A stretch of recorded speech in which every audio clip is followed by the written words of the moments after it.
இந்த வீடியோ நம்ம என்ன பார்க்க போறோம்னா, நீங்க பீட்டா பீட் பண்றதுக்கு முன்னாடி ரொம்ப முக்கியமான சில விஷயம் நீங்க நோட் பண்ணியிருக்கணும். அது என்னென்ன விஷயம் அப்படின்றத பத்தி இந்த வீடியோல கம்ப்ளீட்டா பார்ப்போம். வாங்க வீடியோக்குள்ள போலாம். நீங்க பீட்டாவ பீட் பண்றதுக்கு முன்னாடி தெரிஞ்சுக்க வேண்டிய முக்கியமான விஷயங்கள்ல ரொம்ப முக்கியமான ஒண்ணு பார்த்தீங்கன்னா, அத வந்து கண்டிஷன் பண்ணணும். அதாவது சும்மா எல்லாருமே என்ன பண்ணுவாங்க பார்த்தீங்கன்னா, ஜஸ்ட் ஒரு மேலி, ஃபீமேல் வாங்கிட்டு வந்து டைரக்ட்டா பீட் விட்டுருவாங்க. அப்படி பீட் பண்ணோம்னா சில ஃப்ரைஸ உங்களால காப்பாத்த முடியாது. அது மட்டும் இல்லாம சில ஃபிஷ் ப்ரீடிங்கே ஆகாது. அதனால நீங்க என்ன பண்ணணும்னு பார்த்தீங்கன்னா, அந்த ஃபிஷ்ஷ கண்டிஷன் பண்ணணும். கண்டிஷன் பண்ணணும்னா நான் என்ன பண்ணணும்னு சொல்றேன்னா, அட்லீஸ்ட் 1 வீக் முன்னாடியாவது அந்த ஃபிஷ்ஷ தனியா 2 ஃபிஷ்ஷையும் தனியா செப்பரேட் பண்ணிட்டு 2 ஃபிஷ்ஷுக்கும் நல்லா ஹெல்த்தியான ஃபுட்டு, லைவ் ஃபுட்டா போட்டு நீங்க வளர்த்துனீங்கன்னா, உங்க ப்ரீடிங் மேக்ஸிமம் சக்ஸஸ்ஃபுல் ஆகி எல்லா ஃப்ரைஸுமே நல்லா ஹெல்த்தியா வரதுக்கான வாய்ப்பு நெறையாவே இருக்கு. அதனால இது ரொம்ப முக்கியமா நோட் பண்ணிக்கோங்க. நீங்க ப்ரீடிங் வர்றதுக்கு 1 வீக் முன்னாடி 2 ஃப்ரைஸும் தனித்தனி கண்டெய்னர்ல போட்டுட்டு நல்லா ஹெல்த்தியான லைஃப் ஃபீட் அதாவது பிளட் வார்ம்ஸ், பிரெயின் ஸ்டெம்ஸ் இந்த மாதிரி நல்லா ஹெல்த்தியான ஃபுட்டா போட்டு வளர்த்தீங்கன்னா, அது ஈஸியா ப்ரீட் ஆகி அதோட ப்ரைஸுமே நல்லா ஹெல்த்தியான வரதுக்கான வாய்ப்பு நெறையாவே இருக்கு.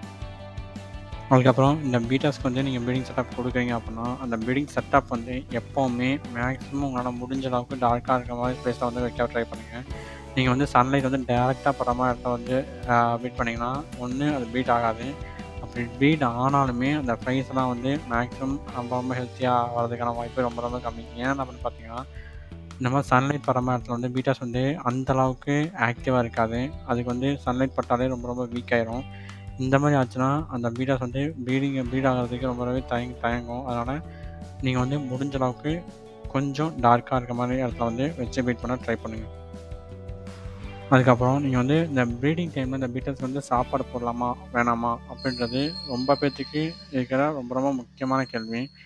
இப்போ இந்த பீட்டல்ஸ்க்கு ப்ரீடிங் டைம்ல சாப்பாடு போடலாமா? வேணாமான்னு கேட்டீங்கன்னா, சாப்பாடு போடலாம். பிரச்சனை கிடையாது. ஆனா என்னோட ரெக்கமெண்டேஷன் என்னன்னு பார்த்தீங்கன்னா, இந்த பீட்டல்ஸ்க்கு சாப்பாடு போட வேணாம் தான் நான் ரெக்கமெண்ட் பண்ணுவேன்.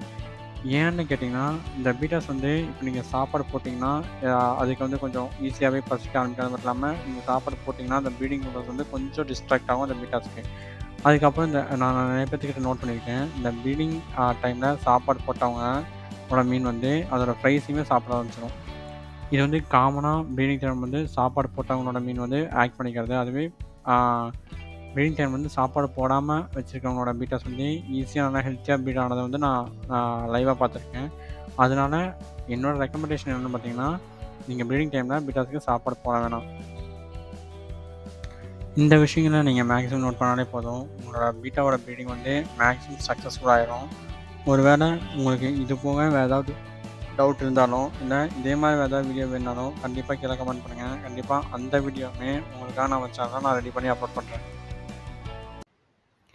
அப்புறம் இந்த வீடியோ பிடிச்சிருந்துச்சுன்னா லைக் பண்ணுங்க, ஷேர் பண்ணுங்க, மறக்காம சப்ஸ்கிரைப் பண்ணிடுங்க.